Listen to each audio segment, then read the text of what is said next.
Okay, now that we've created the macro and submacros and we've created the navigation form, we need to add some features to make the navigation form and its parts work smoothly. This video is all about user interface or UI macros. These are simply macros that are connected to or attached to some type of user interface like a command button or an option group. UI macros can also operate with a simple click with the mouse button or a tap if you're working with a touchscreen system. Alright, so these directions begin on page AC504.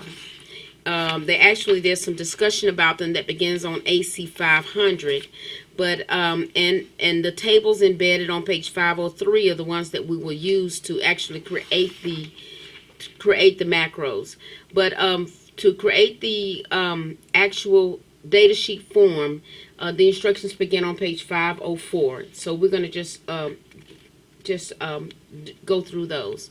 So according to those directions, we want to click the Create tab, and we're going to use a form, but it's under More Forms, and we're going to choose. Oh, we haven't highlighted the table yet. I'm sorry. Choose the customer table, and then More Forms, and we're going to create a data sheet for the customer table.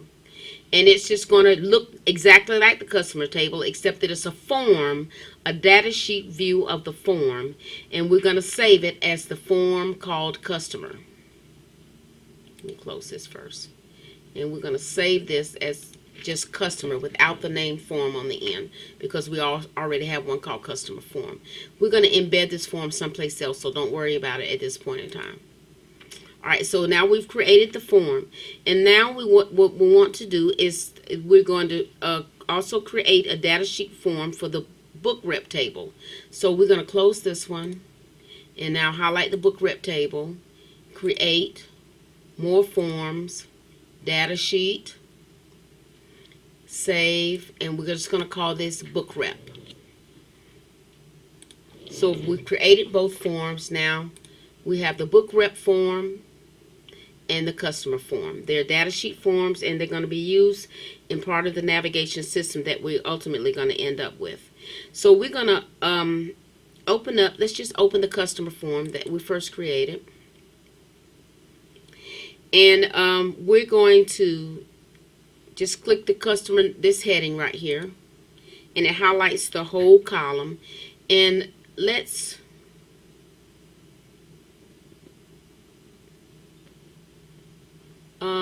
put this in. Wait a minute. Turn on the property sheet. That's what I was looking for. Turn on the property sheet, and then click the event tab if it's not already clicked, and it probably will be.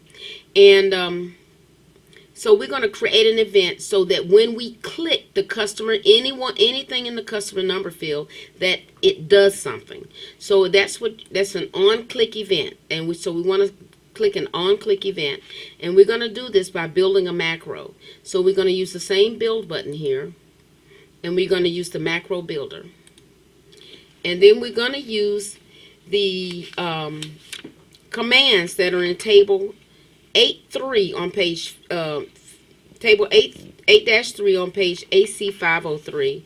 But just like the other macros, we're going to set a temporary variable to get things started.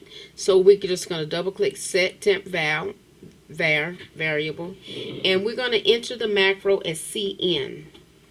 Is the name of the macro, and then we're going to tab down, and the expression is going to be customer number.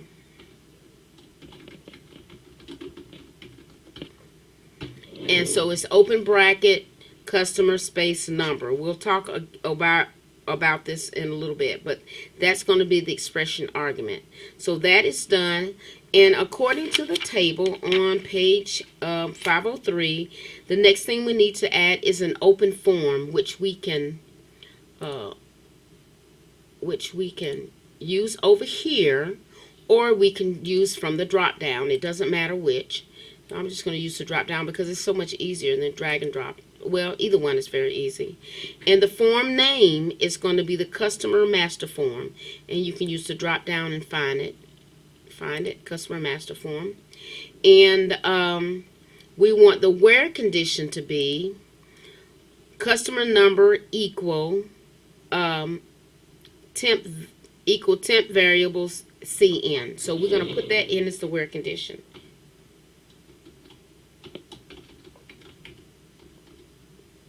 And when you see it populate, you can double click it.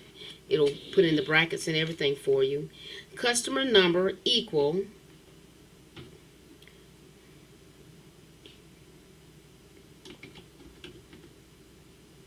and you see there's temp variables, exclamation point, open bracket, CN, close bracket.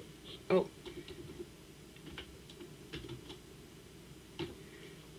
Okay, and that's that.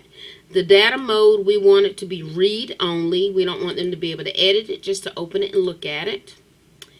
And we want the window mode to be dialog. And I want to bring your attention to what the different modes are. Let's see where they talk about that in the book. Could be they talked about it in a previous chapter. I don't remember.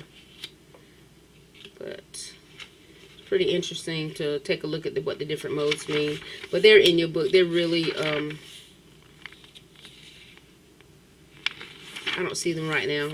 I just need to move on, but they are in your textbook. Alright, so that's the dialog box, and then we want to finish this by removing the temporary variable. So we finish this, and you can just drag, it's a database, a macro command, so you can choose to double click and add it at the end. And then we name it, and we're going to name it the same thing when we set it. We're going to use that same name, CN. And that's going to save.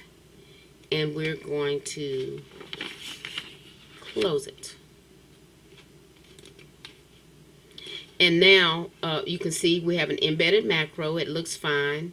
We're going to close the property sheet. We're going to save the form. And we're going to look at it in form view and test it.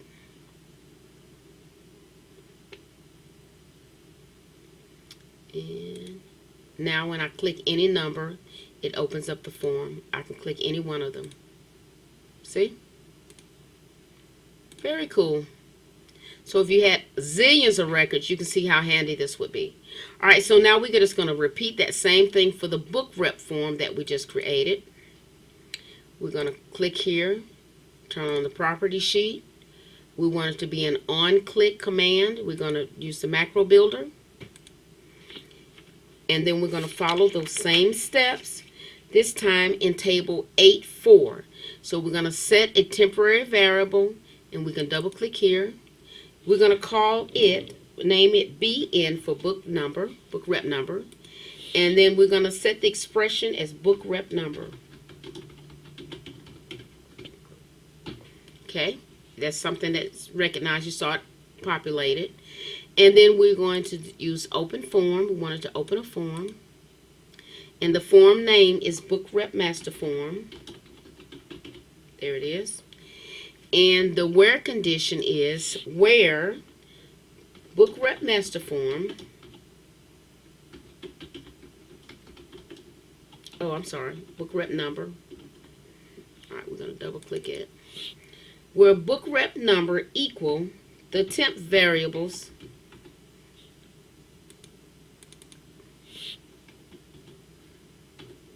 BN. Okay, so when that happens, and we're going to set this again to read-only mode, and we're going to set the window to dialog. So it's a little small dialog box instead of a large window. And then now we just need to end or remove the temporary variables, and we can do that. That is a database object command. A macro command. And right here. And it's called BN. Very simple. You want to save, close, and now we're going to test it.